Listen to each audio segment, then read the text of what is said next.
Good morning, everybody. Thank you so much for being here. Just wanted to let you know a couple of things before we get started. Just as a reminder, this recording will be available later, as well as the PowerPoint that Kate is using, so that you can share it with your colleagues or review it at another time if you need to. We get a bit of a bonus today because the academic success plan updates are actually ready to be announced.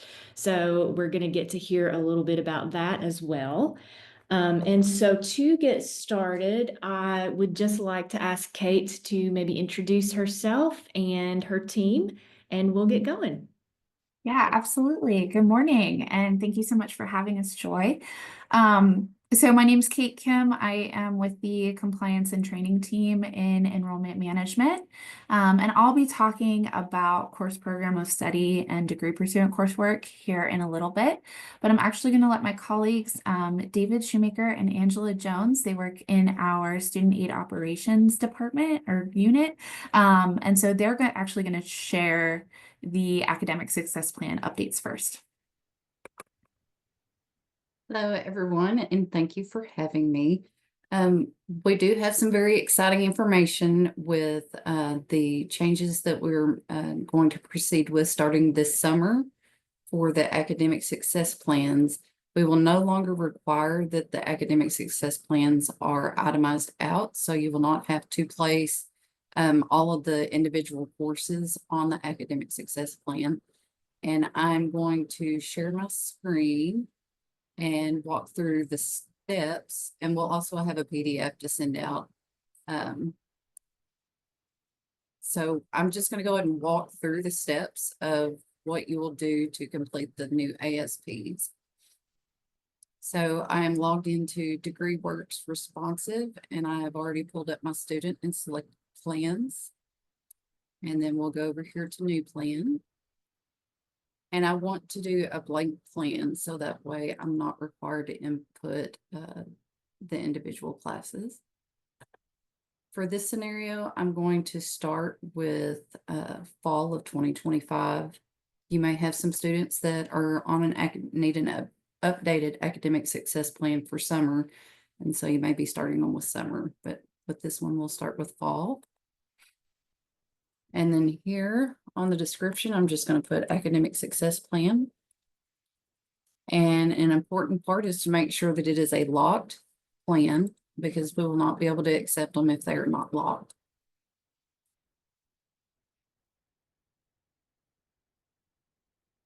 And so I'm going to go ahead and add my terms. So the next one, we will put spring 26 and fall of 26. And so I always have to go over and hit the over arrow here on the still needed. But we have new placeholders where you can go in and select your term. The placeholders are going to be up here at the top. And now you will be able to just enter the total credits and GPA for the student. So we're going to start with that one. And here in the value, you'll type in, as you can see here, we have it set up in parentheses the way that we need it to be typed in. So the total credits and term GPA. So with this student, we'll say that they need 12 hours for fall with a 2.5 term GPA, and then just hit save. And let's say that this student also had some DF repeats that they are going to be taking that semester. So I'm going to select fall again under the placeholders. And this time I will do the academic success plan DF repeat courses. So in the value for this one, we will want you to spell out the courses that are going to be considered the DF repeats that they will be taking that semester. So we've got a math course and an English course that we will have to review whenever we're reviewing the ASP. And then I'll just hit save. And so whenever we're reviewing these students, at the end of each semester, we will go in and look at the degree pursuant hours that they have enrolled in Banner, and make sure that that matches what is on the ASP just credit hour wise. So we will not be required to go in and say if there was an elective class that the student was not able to get enrolled in. The student will not have to come back to you and ask for an updated plan, because as long as they're in degree pursuant hours, we will be able to accept it this way. And then if I want to continue on and do the spring semester and placeholder, and then again, I'm going to put in the total credits and term GPA and the value.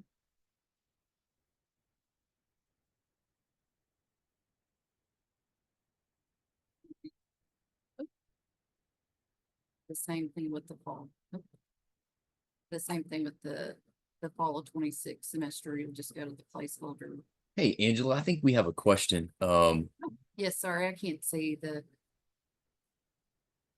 No problem. EJ, did you have a question? Yes, and I think it's similar to the question that was put in the chat, in that so when you're putting in the credit hours, you have 12 total credit hours and then 2 DF repeat courses. Is that is the DF repeat courses counted in that 12, or are they on top of the 12? Yes, it would be counted in the 12. Great, thank you. Mm-hmm. Yep. And so really, I mean, for each term, you'll just go in and follow the same suit. Say the student needed to take 15 hours. You could just go in and update it to 15 total credit hours.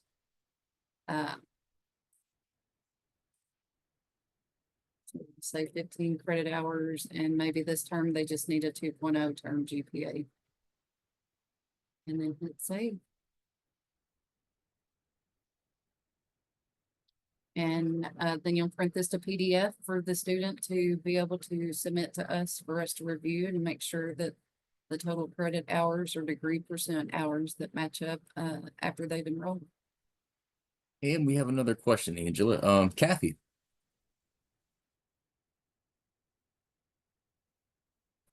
We keep mentioning degree pursuant, so I just wanted to clarify, if a student has 12 degree pursuant credits, but they have another course that they need to take, say for a grad school program prerequisite, are we counting that as a total of 15, 16 hours in that ASP, or are we only counting degree pursuant credits when we list that?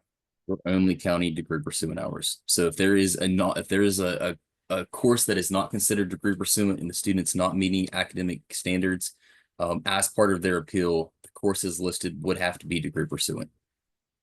Okay, so as long as they have the degree pursuant can get them there, they can still take additional courses. We just don't list them on the ASP? No, that isn't. No, they would Okay. have to be taking degree pursuant courses as part of their SAP appeal. Now, Okay. once if they don't want to be considered for Title IV eligibility, that's separate. But yes, if they are registered, their actual registered hours has to match their ASP.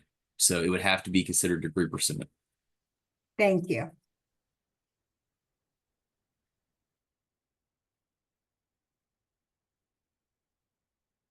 Like I had said earlier, we'll also be sending out the instructions so that way you can reference back to it.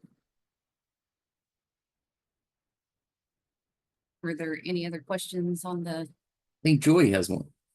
So just to follow up on what Kathy is asking.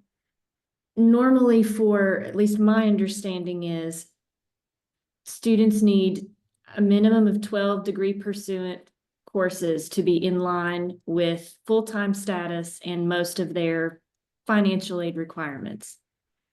If they're in 12 degree pursuant credits and they want to take an additional class on top of that 12, like in Kathy's scenario where they're meeting some requirement for a professional program, is that okay so long as they have 12 other credits of degree pursuant courses? With how the current SAP policy is wrote out, Joy, when they submit their appeal because they're no longer meeting financial aid standards, they would need to be, their enrollment has to be on their ASP. So we cannot include a course that is not pursuant to their degree as part of their appeal. So in that scenario, that elective course that's not applying to their degree could not be included on their ASP. So if they would register for it, we would never accept it, or we would be unable to accept it.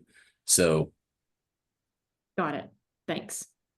And that would be a situation, so say if, you know, on the ASP, it says 12 credit hours, and we see that the student has 12 degree pursuant hours, but they're also enrolled in additional hours. That would be a situation where we would send the student back to the advisor to get an updated ASP because the hours are going to have to match.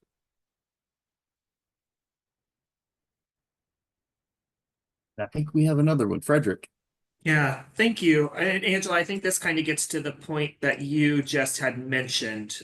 So I was going to kind of give a caveat to what Kathy and Joy were saying. If we build an ASP that only includes the degree pursuant courses, so maybe they're in 12 hours of those degree pursuant courses, and in Kathy's situation, taking a course for a graduate program, they would be enrolled in maybe 15, but of those 15, 12 are counting in that degree pursuant and therefore listed in the ASP. But what you just said is that they would not be able to do that because their enrollment would not align with what is listed in the academic success plan, correct?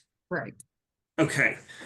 Okay, so is the recommendation for students who may be in situations like that to not take anything that would be in addition until they reached satisfactory academic progress? Yes, that would be my suggestion. Okay, that's probably going to be quite a challenge for academic advisors across the university, just because. So it's just a change in what we've been doing for the last few years with CPoS implementation, because students were able to do this in the past. They were able to enroll in coursework as long as they hit the 12 hours of degree pursuant requirements. They were able to take coursework on top of that would not necessarily be degree pursuant. Well, Freddie, students can still do that as long as they're not on an academic success plan.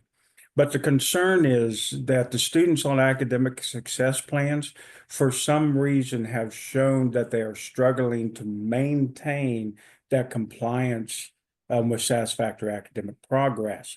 So we want them to concentrate on those classes that are going to get them through their degree that they are trying to earn right now before they make plans on moving forward, because they're not being successful right now. Yeah, I agree with you, Terry. There have been some struggles there, and some challenges that have been, delineated. It's just going to be quite a change in the conversations that we have with students and the support that we can provide to students, than what we've been able to do, these past few years. So thank you for that. I appreciate it.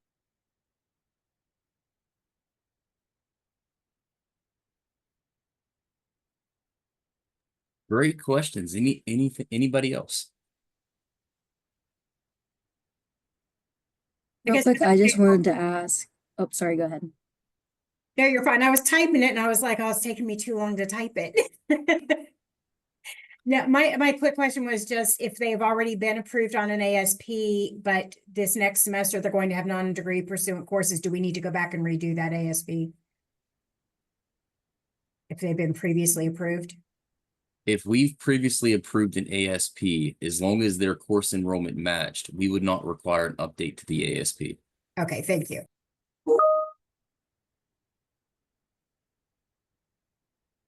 We will still accept the old way of itemizing out all the courses, but we're trying to make it to where you don't have as much back and forth with students whenever they need to update their coursework. And then Stephanie has a question, Angela. Are there exceptions for those on an academic success plan but will graduate in the last semester of the ASP? I mean, in my mind, Stephanie, it's still the same situation. Like the courses or the hours indicated have to be degree pursuant. in order for us to disperse Title IV aid.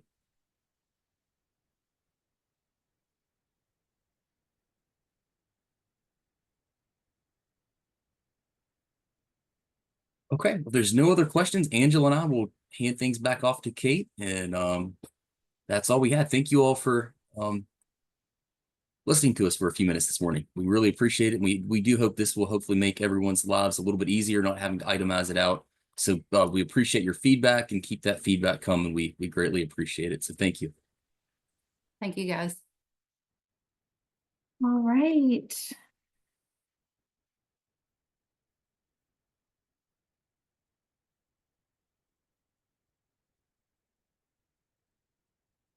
Okay, can you all see my screen there? Awesome, thanks. Okay, so we'll go ahead and move into course program of study, or CPoS, or degree pursuant enrollment. I feel like there are several different terms that honestly all mean the same thing, so I might bounce back and forth between them, but just know that that's what we're talking about. If you guys have any questions, feel free to just come off mute, raise your hands, put it in chat, whatever. I do have a couple teammates here who are going to help me stay aware of any questions or anything, but don't, like, you can interrupt me. Don't feel like you can't do that. So we are going to talk about course program of study, or commonly known as CPoS. So what is that? So CPoS is a banner term, first of all. And I actually recently learned this because I was looking at our regulations and everything, and, you know, just double checking all the stuff of the why do we do that? And this term isn't anywhere else because it's a banner thing. So just to clarify, this is what Banner calls it. And therefore that's why we all call it course program of study. And basically it just identifies whether a student is in courses that lead to a degree. We also refer to it a lot as degree pursuant coursework. So just like we were just talking about with the ASPs, you know, a lot of times with those, when we talk to students, we're like, you need to be in degree pursuant coursework, meaning your courses need to be leading to a degree. We do this to meet federal regulations, and I will outline what those are in the next slide. But there's also a secondary, and there's probably more reasons that we do this. We want to make sure that our students are making progress towards a degree. We want to make sure that they are not increasing their financial burden while they are here, and just, you know, taking all the classes and not getting anywhere. We want to make sure that the students are moving through and making progress.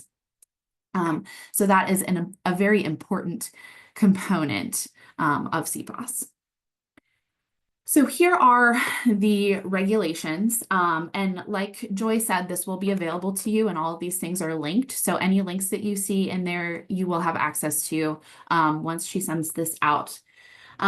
So the regulations can be found in the financial aid or the federal student aid handbook, as well as the Higher Education Act. And both of those are linked in here. But basically what these both say is that students who are eligible for Title IV aid are enrolled in a program at an institution for the purpose of earning a degree. So again, if you're interested in reading the federal code and whatever, or going through the handbook, you can certainly use those links to see that. But basically what it's saying is students are eligible for this aid if they're in a program that leads to a degree. That's the baseline. So there's a couple of considerations that we need to talk about with CPoS. And a couple things of like I don't know, I guess the questions, the more questionable things that we get.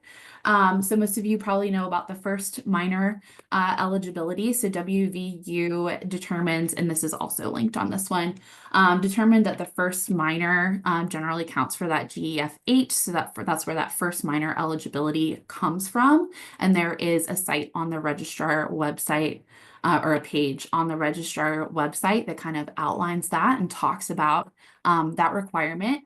We also have students who would be in double major or dual major situations. And if you have a student in this situation and you're thinking about this degree pursuant, how does that play in? It's really important to note that regulation-wise, once a student completes a degree, they're good to go and therefore not eligible for their Title IV aid anymore. So when you have a student in this situation, it's really important to plan with that student and make sure that they understand how this will work and that they're working towards both of those degrees simultaneously and hopefully saving some of those requirements for that last semester so that they can keep their aid until they're done with both. I'm guessing that those are conversations that you guys have had before and things that you're, understanding of. But those are some of the things that students come in. They're like, but I have a double major, so I should be able to have aid for both of them no matter what. And unfortunately, that's not the case. All right, so I do want to look at a few of these. I just linked our websites for this. So aid impacted by our CPoS rules. We actually have really good websites on these. So that's why I wanted to share this because we're going to update this if there's any changes or updates that need to happen. They're always going to be on the website. So this is really the best place for you to see those things. So hopefully you have seen this page. But this is one that, or these two are both things that I have linked for when I'm talking to students and families. This one is going to outline the determinations, what aid programs have eligibility requirements with degree pursuant coursework, what those might be. It kind of outlines what CPoS is in this situation. And then the repeated coursework standards shows a little bit of the programs impacted. So this is like the really good baseline, information. And then this one is my favorite. So this site or this page is really nice, and hopefully it would be helpful to you. I know it's helpful to students. I've used this with students before in the hub, but this is going to show many of our aid programs. This is the majority of our common aid programs. And it shows what the enrollment requirements have to be, meaning how many degree pursuant courses they have to be in order for those things to pay out on their account. And if those are degree pursuant, because we do have aid programs that don't follow those degree pursuant coursework requirements. So this is a really nice graphic to just have everything in one place. Is this aid program under the CPoS requirements or not? And what are the enrollment requirements for that, whether they are degree pursuant enrollment or they're not. So I have found this to be really helpful because when we're talking to students about their aid, we in working with financial aid, we understand pretty well, like, okay, which ones are federal, which ones are state, which ones are institutional, which ones need to be full-time, have to all the considerations. We have that in our brain. Students don't. They're just looking at it and they're like, this is my aid. So why is this one not paying and this one is, or whatever. So this is one resource that's really nice to have in your pocket to share with them, to show what some of those different eligibility requirements are and just have it all laid out like that. So in summary, I guess, for the aid impacted by CPoS rules is going to be anything federal, because it's federal requirement, and then our state. Most of our state aid would also follow those federal guidelines. Okay. Institutional aid is where it kind of like doesn't, sometimes some of our institutional aid follows, sometimes it doesn't. So that's the ones that you kind of have to know which way it goes. All right. So this is the big piece. When Joy and I were planning this, she was like, definitely talk about the communication. When does that happen? What does that look like? So Communication, we communicate about CPoS to staff and students at a little bit different times. So I started with our communications to staff. And these are going to go out generally after registration. We will pull student populations who do not have enough degree pursuant hours for their aid to pay. So based on what aid they have, if their aid at the time we pull this is not going to pay out on their account based on their hours, then they're going to be on this report for us. And these populations will go to our academic points of contact to see if any of those hours should qualify, because there are always some that might need overrides. That might be like a special topics kind of course that, you know, doesn't look like it should count, but it actually should, or isn't counting and it actually should. We'll talk about some of those common errors here in a couple slides. But basically we send these out so that the department can review those. And if there's anything that the department can fix, they do that. And then that student should be theoretically good to go. Those communications generally happen around June and November. It might be a little bit earlier because the communication timelines that I got for the mid-June and mid-November were for our student communications, and we communicate with staff about a week prior. So those might be slightly different, and based on the year and what's going on, who knows? They might be, you know, that's a little bit fluid, but overall, we try to communicate with staff about a week before we send out to students, and that's generally going to be early June, early November. There's also, as part of that webpage, those web pages that I shared before, there is a staff CPoS information for staff. So many of you may have already seen this as well. And this just goes through what are some of the courses that might need overrides, how might you do that, when do communications happen and what are they? And then other questions there. So this is also a good kind of FAQ, or maybe a starting point if you do have just some general questions about CPoS.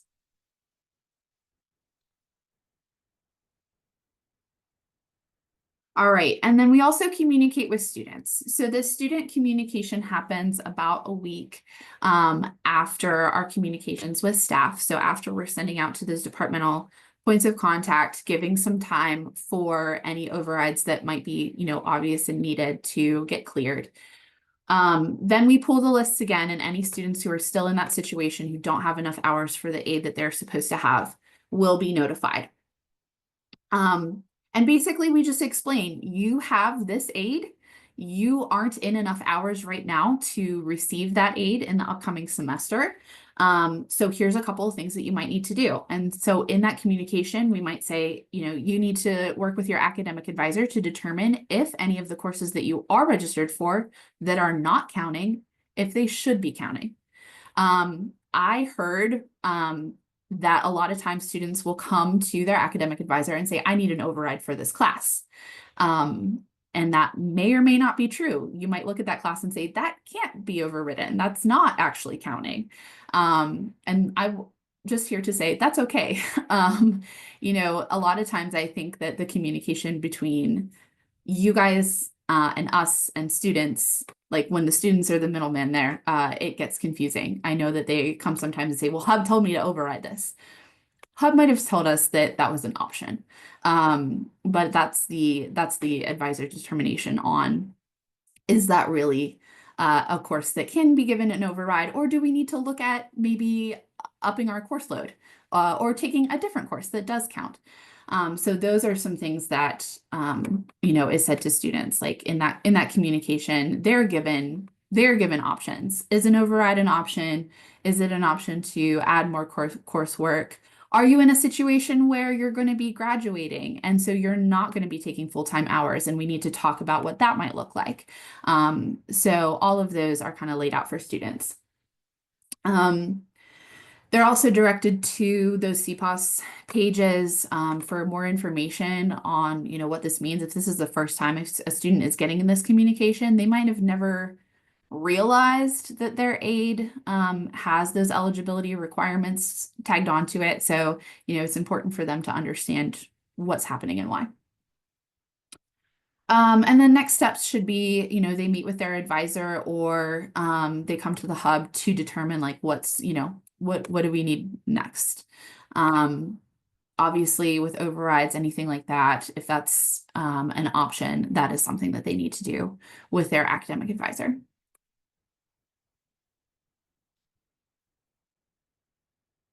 Okay. For overrides and errors, I kind of already, said this a little bit with an override. When is that appropriate? I certainly don't want to say that overrides are always appropriate because they're not. Sometimes if it's like one of those common problems at the bottom of the slide, a special topics course, I know that there's a lot of music classes that are like that just kind of have like they might be the same course code and title, but they're actually different classes each semester. I think Joy told me that the School of Medicine has several like these. So there are departments that have courses that do need overrides just because of how the course is set up.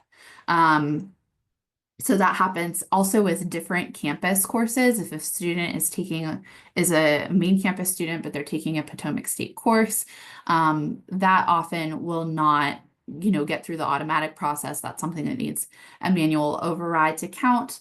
So there are situations in which an override is completely appropriate.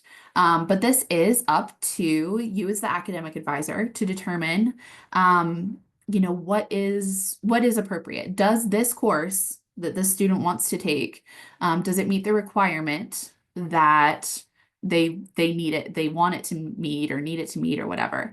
And I'm just here to say like, no is an appropriate answer. And I know you know that, but like, I also know that we get a lot of pressure from students. So, that's something to look at. And there is, I say that because there is accountability for this. There are internal and external audits that happen yearly that look at, are we overriding too many courses? Are we, getting too loose, trying to get around regulations to get students the max aid or whatever?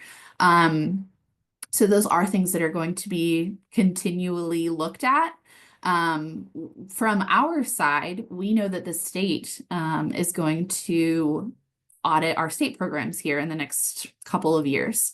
And that's something that hasn't been done for a while, and this is something that will be looked at. So from our point of view, and especially, I mean, me and my team, we are the compliance people within financial aid. So this is something that's top of mind for us.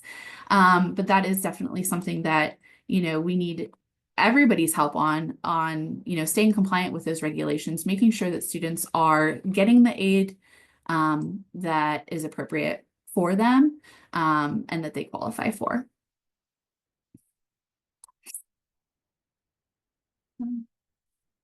I think that's all I have on that one. Okay. So lastly here, the departmental points of contact. I want to just talk about the points of contact. You might be one if you are in this meeting. Every department does CPoS stuff a little bit differently. So that's really important to know your point of contact and to know how your department handles doing overrides in Banner and what that looks like. Because from my understanding, some departments, their CPoS point of contact does everything. If overrides need to be put in, that is the one person who does it. And then other departments allow, I guess, or train advisors to do their own. So you just need to know kind of how your department does that. And I don't know if Joy has more information on like how that happens or who the departmental points of contact are or whatever, but basically know how your department handles that. And if you are a person who does have the access, these are a couple of notes for you. One thing is the Office of the Registrar should be able to have training. Like if you need help with how do I put that in Banner? What does that look like? The registrar does or would be able to supply like training for that on exactly how to go in and where to do that and everything. This link here is the same page that I showed you earlier, the information for faculty and staff that would kind of have those general FAQs. One thing that I see is kind of common that we see in the hub is a student will come in and say, okay, I spoke to my advisor, they did approve this override for me, but I still don't have my aid. So what's going on? And we look and there's not actually an override in Banner, but there is a note in DegreeWorks. So we know that they have contacted that person, but it's not through yet.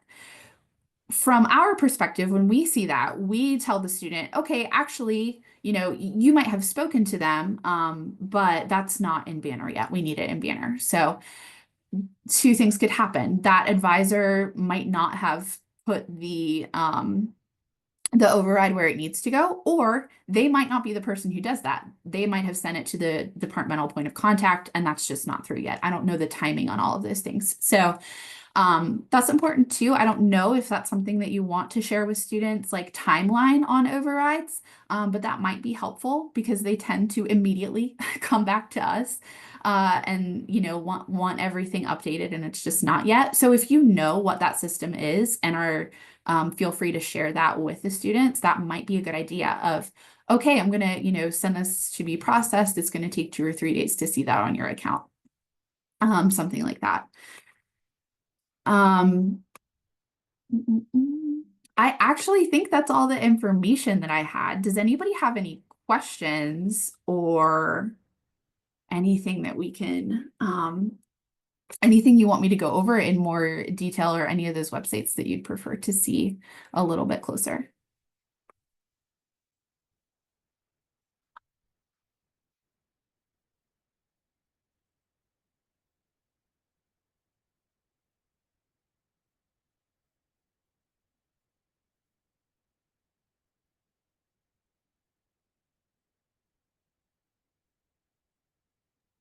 Okay, I'm going to ask my ASP question while people are still sort of thinking about this. And so a couple of us have been talking about the ASPs, and I think we just want to put a pin in a situation to put it on your radar. We are really thrilled with the simplification of the ASP. So I want to make sure to say that out loud and upfront and as many times as possible. I do think in most cases, that's going to make the work tremendously simpler. We're glad you found a solution for the PDF, that sort of thing. Like all of those things are things we were worried about. I do think we want to just sort of go on record with a concern that students who are subject to an ASP are also subject to having all of their credits be degree pursuant. So if they were in a normal CPoS situation where they've registered for, let's say, 15 credits, if 12 of the credits are degree pursuant, the CPoS check is not really going to pop anything. Off they go, right? But now we have a struggling student who needs an ASP. Now, if they need those 15 credits, let's say they need the GPA as well, and they're using those credits to get into compliance within 3 semesters. For every single one of their credits to be degree pursuant when this would not be normal for them under normal CPoS circumstances, we're just a little bit worried about that and would want to just encourage that this is a process change for ASPs that many of our advisors won't be familiar with and that students won't be familiar with. So if that doesn't already live on the website somewhere in the frequently asked questions for students or advisors, or other kinds of PDF documents or things that we might be getting, we probably want to make sure that people understand that that's going to be different. So just putting that out there to let you know. So Joy, do you support them being able to take 12 degree pursuant courses and then an additional course that's not degree pursuant? Yes, because that's what other Okay. students are able to do. I will take that back to Candy's team and have a discussion with her about that. I appreciate that. I know in many circumstances where students are trying to get back into compliance and they may be probationary in other ways as well, advisors will sometimes tell them to stick to 12 credits until they can pull things together.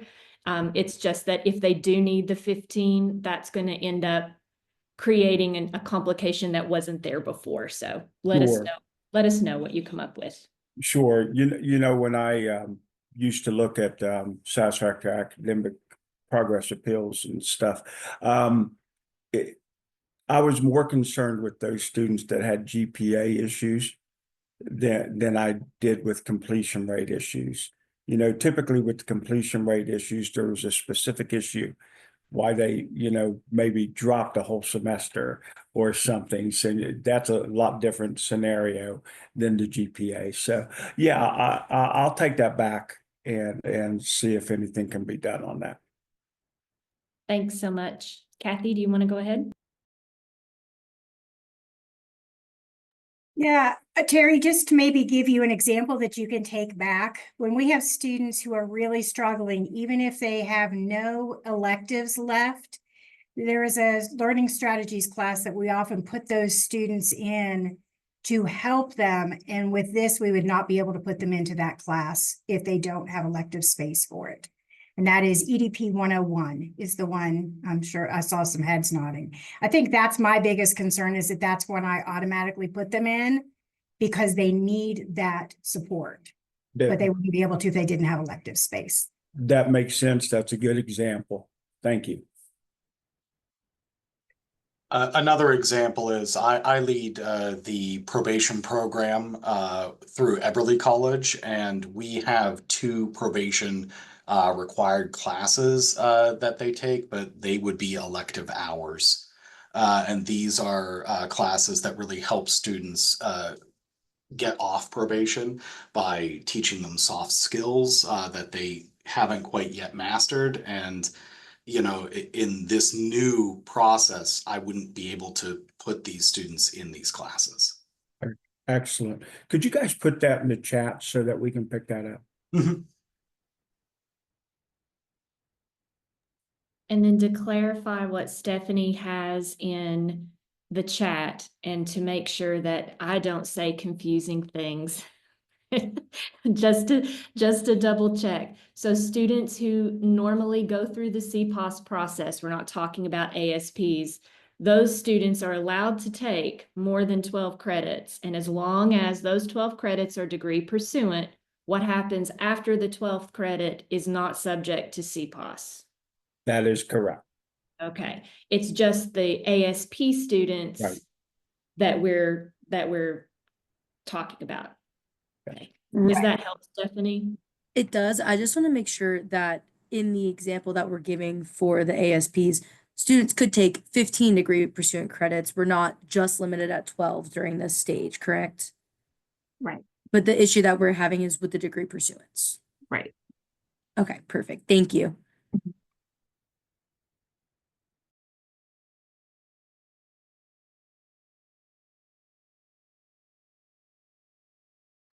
So Carolyn has a great message in the chat, and I'll read it because I'm not entirely sure how the recording works with the chat. The question is, if a student is really struggling in a major, ideally they would need to change to a different major. What advice would you recommend we give to these students? Are there recommended majors for students that do not have the GPA to change majors, but are unable to succeed in degree pursuant courses? And I think I would love for some of our seasoned advisors who deal with this all the time to pop in and answer this question.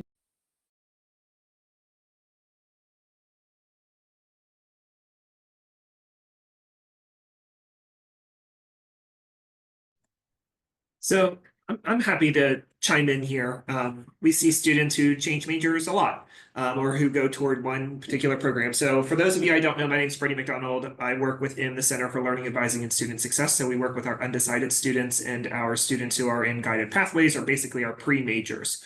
So we have many students within class who will work toward a particular major, and maybe they're not passing those fundamental courses that are needed. Generally, those are going to be math and science courses.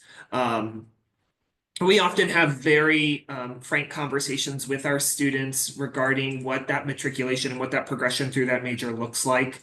We also do something called parallel planning with our students. What if you hit a snag or you hit a roadblock and you cannot progress in particular majors? And so we'll start those conversations and normalizing those conversations when we first meet with students and really talking about what else is out there. Sometimes it does take a little bit more intentional conversations with students to really try to figure out why they're interested in the major or the career that they're interested in.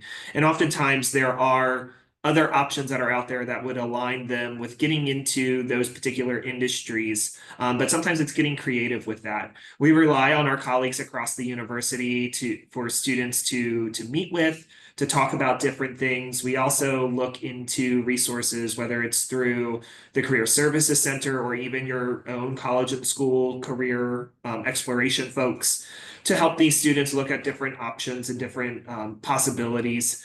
And really, it comes down to those conversations, particularly with students who have had 1, 2, maybe 3 semesters where they have just been struggling or challenged in a particular area. We'll often, talk with students and provide them opportunities with what other pathways we could look at. This is not going to be standardized across any particular major or anything like that. So it's just being familiar with what is available out there. Eberly College has a lot of wonderful programs that just require a 2.0 for students to be admitted into them. They also have some of their degrees which are incredibly flexible, like the Regents Bachelor of Arts, the Bachelor of Integrated Studies. And then many colleges and schools offer a multidisciplinary studies program as well. So I think it's talking with students, figuring out what their priorities are at particular times in their academic career. Sometimes when students have been at it for 2 or 3 years, they just want to complete a degree because they've put in time and effort and money to try to get that completed. And so it's helping a student identify what is going to help them get to that goal or that finish line as soon as possible. And sometimes they really don't care exactly what that degree is going to be. So I would say it's using those resources, using the WVU catalog to take a look at that, the what if feature within DegreeWorks to really identify what a student would need to complete a particular program, but also relying on your colleagues throughout the university. So if you aren't 100% sure, or a student really wants to learn more about a particular major or within a college or school that's outside of yours, lean on those colleagues across the university to help support that student as much as possible. Thanks, Freddie. Other questions about CPoS or ASPs or getting students back on track, that sort of thing? We've put lots of great things in the chat. I have a quick question just because it's something that comes up a lot and I feel like I always get a little confused.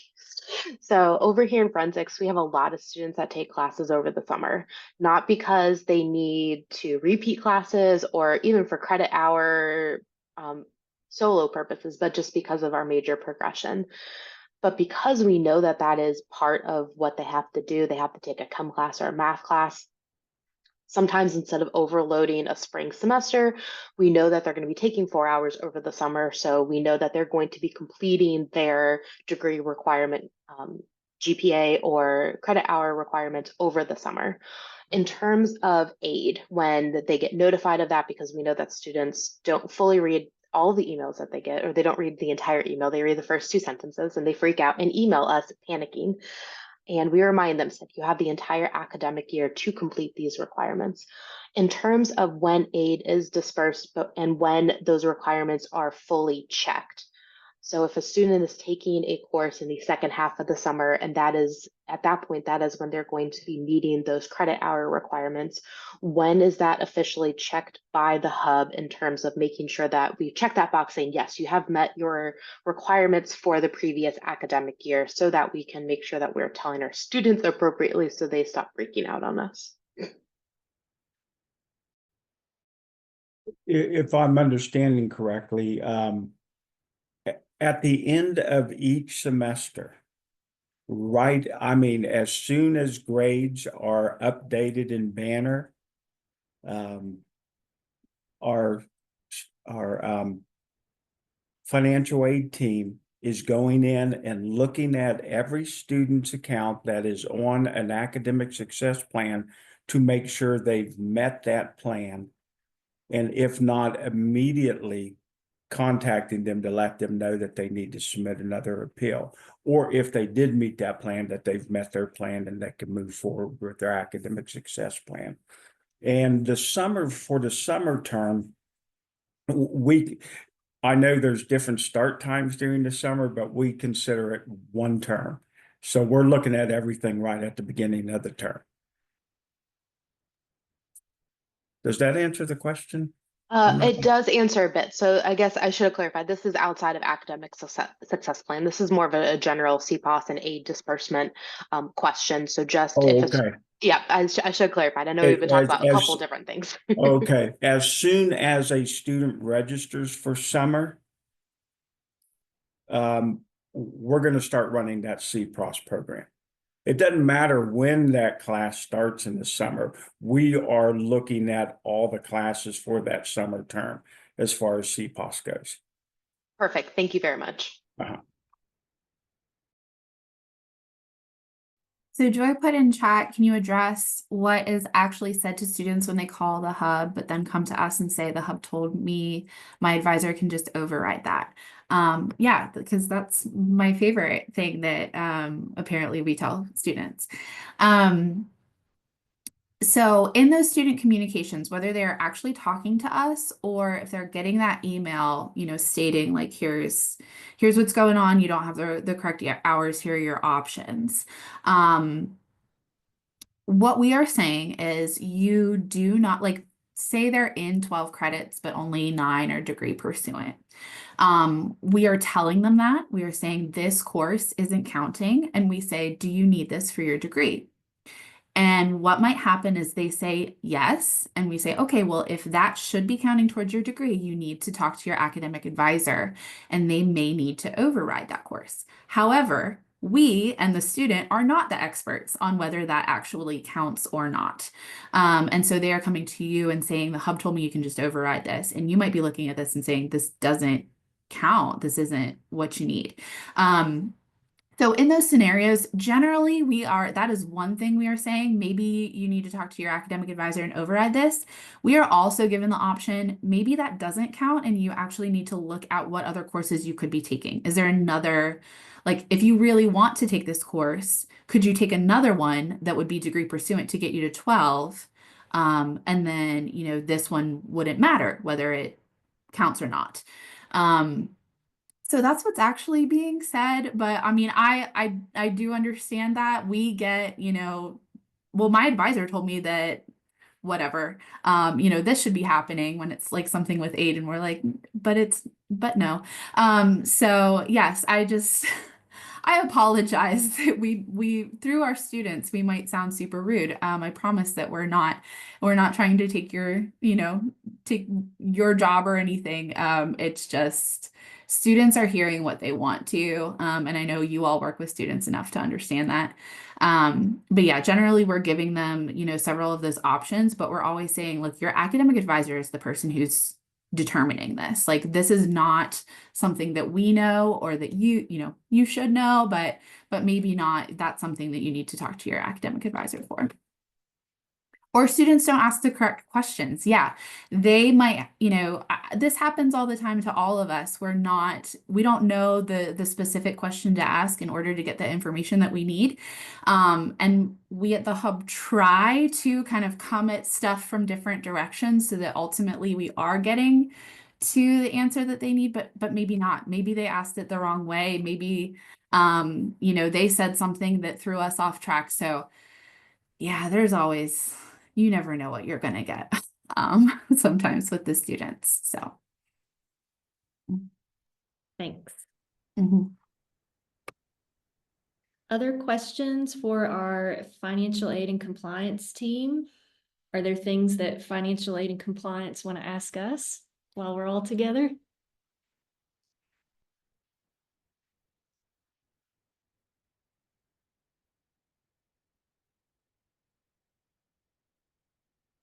All right. Well, thank you all. Oh, go ahead, Elizabeth. Oh, sorry. I just had a quick question about CPoS and like second degree students. How does that work? if a student has completed a bachelor's degree and then comes back for a second degree, are they eligible for financial? They should be eligible for financial aid, but how does CPoS work in that case? They're eligible for a limited amount of federal financial aid, basically loans.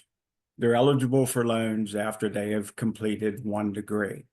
And if they are taking those loans, those federal loans, then degree pursuant coursework still applies because they cannot get that loan without their courses being degree pursuant.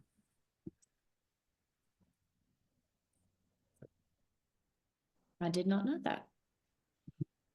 Well, and as far as the degree percent coursework goes, that'll depend on what you guys put in Banner. I mean, so once you determine what courses apply to their current second degree, and then what's remaining, as long as it matches up in DegreeWorks and is scribed into their Banner program, it'll come up as degree pursuant the same way that a first degree does. It just depends on what OUR and the provost office scribes in based on what you guys tell them. So, I mean, from our end, we don't really see a difference between a first and a second degree.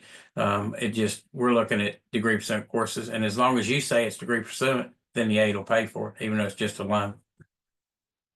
And that's a really good prompt to Aaron for all of us if we're noticing things that are continuously popping into CPoS. It could be because we need to go to our administrators or the person who coordinates the program and say, can we make this special topics course or a permanent course? Is that feasible? Or this seems to still be happening. Is it possible for us to, maybe scribe this better in DegreeWorks? So they don't know what's wrong unless we're telling them, and many of us are on the front lines of seeing it if something's not scribed correctly.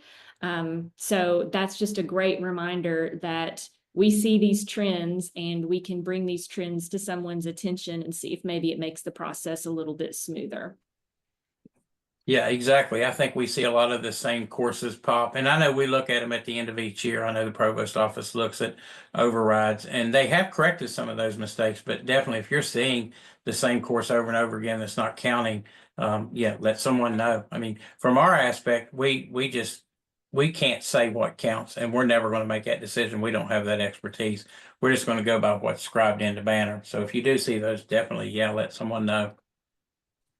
I would also add that from my scheduling days, a temporary course number could only be used 3 times or 3 terms for 3 terms, and then it had to go through Faculty Senate to get a permanent number. Yep. Thanks, Jen. I was going to mention that and also highlight for students who have second degrees where their first degree was taken from another institution, those courses will not be transferred in, and therefore the utilization of those credits towards the second degree requirements via force completes will then come into play for your CPoS calculations.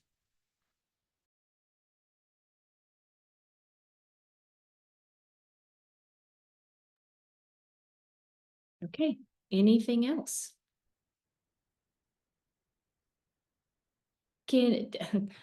To open a can of worms in the last 2 minutes that we have, does anyone want to take on the topic of prerequisite courses and CPoS and how the system looks at those or doesn't look at those?